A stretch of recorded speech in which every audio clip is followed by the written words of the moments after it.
roh Tuhan yang selalu membaharui diri kita. Masalahnya siapa yang sadar setiap kali dia menarik, menghembuskan nafas, dia sadar itu adalah anugerah terbesar Tuhan yang tidak perlu kita cari dengan pendapatan, tidak perlu kita cari dengan gaji, tidak perlu kita cari dengan lembur. Kan kita tidak beli nih nafas. Bayangkan kalau kita sakit di rumah sakit. Jadi kalau mau jadi garam dan terang bagi sesama, satu, buka hati untuk Roh Kudus. Yang kedua, Tuhan bersamamu dan bersama rohmu. Inilah Injil suci menurut Matius. Dimuliakanlah Tuhan. Dalam khotbah di bukit, Yesus bersabda, kalian ini garam dunia. Jika garam itu menjadi tawar, dengan apakah dapat diasinkan? Tiada gunanya lagi selain dibuang dan diinjak-injak orang. Kalian ini cahaya dunia. Kota yang terletak di atas gunung tidak mungkin tersembunyi. Lagi pula orang tidak menyalakan pelita lalu meletakkannya di bawah gantang, melainkan di atas kaki dian, sehingga menerangi semua orang di dalam rumah itu. Demikianlah hendaknya cahayamu bersinar di depan orang, agar mereka melihat perbuatanmu yang baik dan memuliakan Bapamu di surga. Demikianlah sabda Tuhan. Terpujilah Kristus. Hendaknya cahayamu bersinar di hadapan orang. Ibu-ibu yang terkasih, ini ajakan Yesus dalam Injil yang perlu kita miliki dan perlu kita hidupkan sebagai murid Yesus. Bagaimana menjadi cahaya untuk orang lain atau cahaya bagi dunia. Semalam ada yang bilang begini ke saya, Romo kok macam dekat sekali dengan gubernur. Saya bilang, iya, karena saya tidak memakai wajah saya untuk mendekatkan diri dengan mereka. Tapi pakai wajah siapa? Wajah yang dilukiskan oleh referen Mazmur tadi. Sinarilah wajahku dengan cahayamu ya Tuhan. Jadi membingkai diri kita dengan cahaya Tuhan akan membuat kita tampak istimewa untuk orang. Bagaimana supaya wajah kita selalu disinari oleh wajah Tuhan? Ini pertanyaan penting. Tentu tidak ada wajah yang bersinar tanpa punya hati yang ada terangnya. Dan dalam bacaan pertama kita mendengar Santo Paulus berbicara tentang Roh Kudus dicurahkan ke hati kita.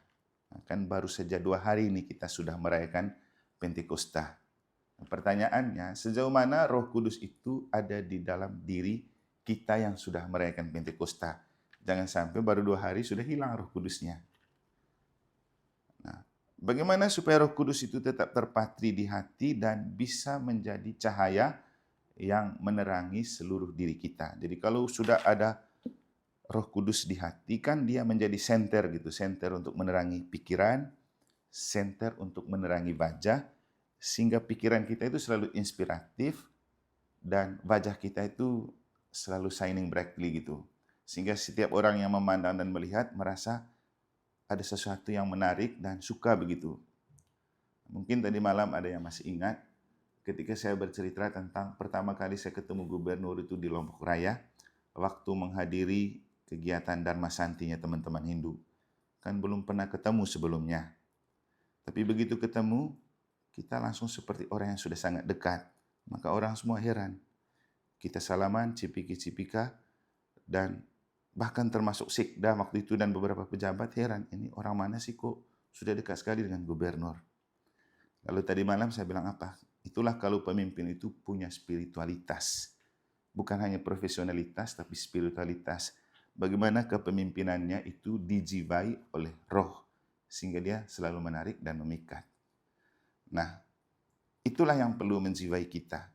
Beberapa hari lalu juga saya bilang waktu khotbah, kenapa ketika kita jalan santai atau jalan sehat, orang tidak protes kita blokir jalan, padahal orang baru pulang sholat Id. Dari dulu kan kita takut kan?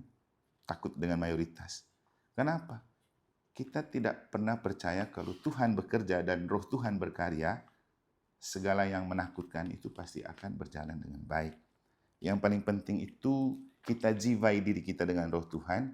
Yang kedua itu juga jiwai alam ini dengan Roh Tuhan. Karena kita dan alam itu menyatu. Kita kan diciptakan dari tanah, lalu dihembuskan nafas oleh Tuhan, baru menjadi hidup. Makanya kenapa waktu Paus Yohanes Paulus II datang ke Indonesia yang ada ancaman pembunuhan, pertama begitu dia datang, dia cium bumi Indonesia. Jadi menyatu dengan alam, supaya alam itu menjadi sahabat terbaik untuk kita bisa buat apa saja. Sebenarnya tentang filosofi ini saya dapatkan dari seorang anak kecil ketika di sebuah novel itu berjudul Pengembara. Dia bercerita tentang anak yang menggembalakan sapi dan ternaknya dan selalu berpindah tempat. Maka dia akan selalu memasuki tempat baru yang asing untuk dia. Tapi bagaimana supaya dia rasa at home, berdamai dengan tempat itu, maka dia membangun prinsip bahwa dimanapun saya berada, alam raya ini dan segala isinya selalu bersatu padu membantu mewujudkan apa yang saya impikan. Jadi menyatu dengan alam, lalu bersama alam kita menyatu dengan Tuhan, maka semua pasti akan berjalan baik. Nah, untuk kita, saudara-saudari terkasih, ketika Tuhan mengajak kita untuk menjadi garam dan terang, tentu Tuhan punya jaminan. Jaminannya apa?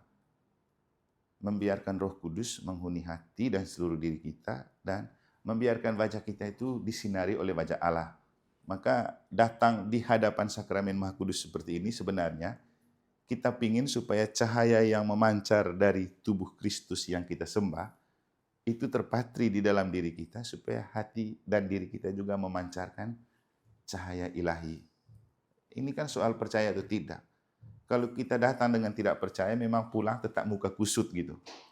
Tapi kalau kita datang dengan kita percaya bahwa kita datang untuk Tuhan membingkai diri kita, nanti kita akan pulang tuh shining brightly gitu. Jadi kalau mau jadi garam dan terang bagi sesama, satu, buka hati untuk Roh Kudus.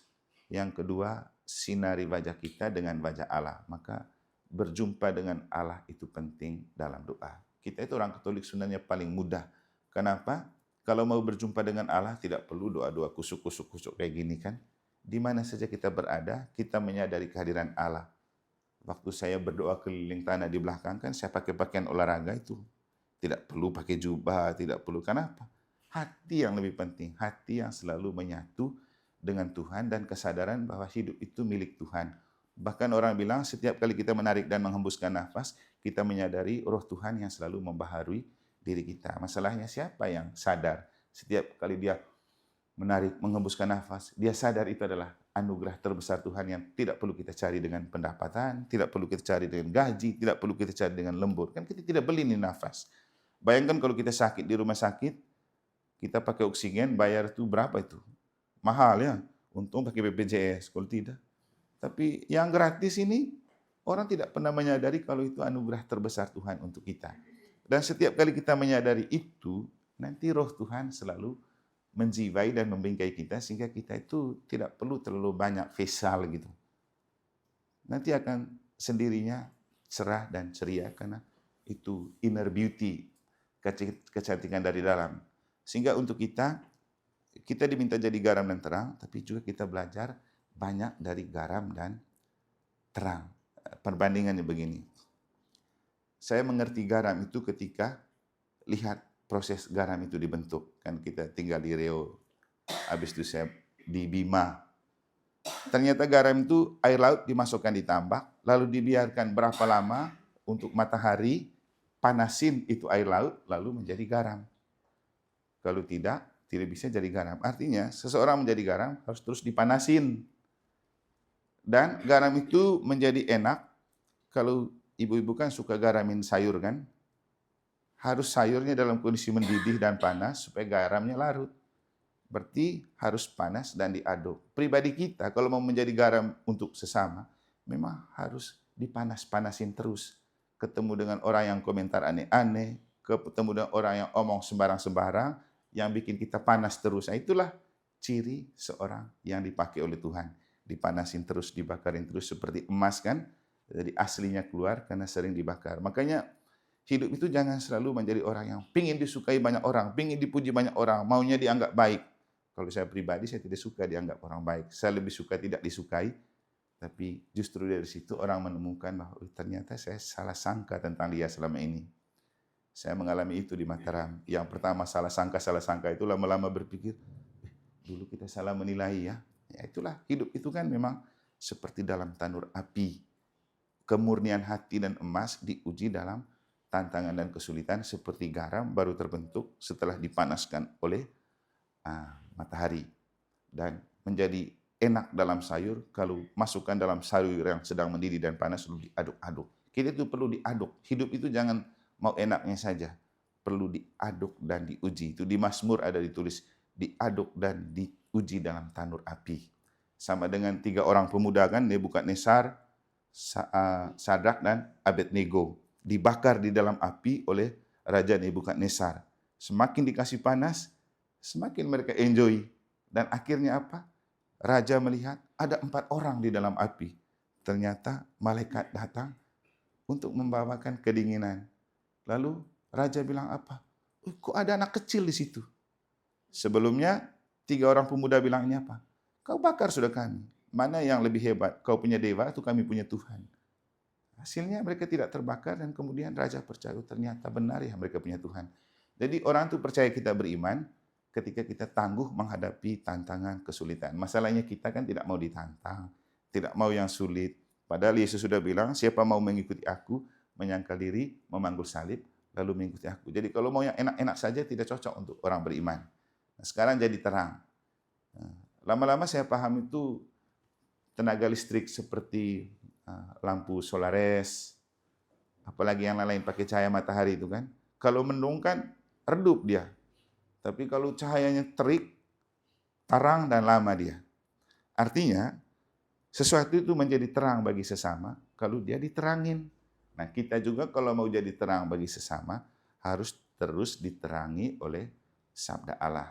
Akhirnya, saya itu kemana-mana, kemudian mereka merasa tertarik dan terpikat, itu karena sebelum pergi, menerangi diri dengan sabda Allah, membingkai diri dengan roh Allah. Sehingga sebelum pergi, doa dulu, aku percaya Bapa kami.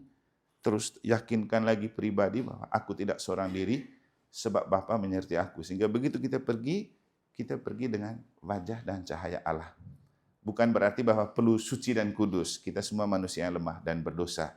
Tapi justru dalam kelemahan dan keberdosaan itu kita menyadari bahwa kita memang tidak pantas dan tidak layak, tapi Tuhan mau pakai kita. Tuhan itu selalu memakai orang yang merasa tidak pantas dan tidak layak. Orang yang merasa pantas dan layak itu orang angkuh dan sombong. Dan Tuhan sering tidak pakai orang yang angkuh dan sombong. Kenapa? Dosa besar dan utama yang pertama dari 7 dosa pokok itu apa? Sombong. Ini sombong. Jadi kita kalau jadi orang sombong tidak akan terpikat. Apa? Kalau jadi orang sombong tidak akan menarik. Coba kita lihat dalam hidup. Orang yang gaya sombong tuh mana orang suka? Pasti orang selalu bilang, gaya sekali, hanya gaya saja, sombong sekali. Tapi kalau kita memakai gaya bahwa kita ini tidak ada apa-apanya, orang tidak pantas, orang tidak layak, tapi Tuhan mau pakai saya, biarkan Tuhan hidup dan bekerja di dalam diri saya, itu yang membuat kita menarik. Jadi saudara-saudari, mari kita menghadap ke, ini kan namanya monstrans. Monstrans tahu artinya? Belum tahu? Tahu? Ibu Justina ikut terus-terus. Monstrans itu kan cahaya yang bersinar. Makanya monstrans itu berbentuk seperti ada cahaya. Jadi Yesus dari hatinya yang maha kudus memancarkan kasih dan cahaya ilahi untuk terpancar di hati dan jiwa kita. Maka kalau sering datang ke sini sebenarnya hati dan wajah kita itu selalu dipancarin oleh cahaya ilahi. Supaya keluar dari sini pancaran wajah kita juga shining brightly dan glowing. Jangan sampai orang yang terus-terus datang ke ruang adorasi lebih kelam dan lebih gelap daripada orang yang tidak pernah datang. Berarti kita mau datang timba apa? Jadi marilah kita di hadapan Yesus yang hadir dalam sakramen Maha Kudus ini, kita membuka hati kita menyerahkan seluruh diri kita, supaya dalam kelemahan, kerapuhan, ketakberdayaan dan keberdosaan manusiawi kita Allah selalu membingkai kita dengan sinar wajah-Nya, dan Roh Kudus yang dianugerahkan kepada kita melalui Pentakosta selalu tinggal dan menghuni hati dan seluruh jiwa kita. Semoga Tuhan memberkati.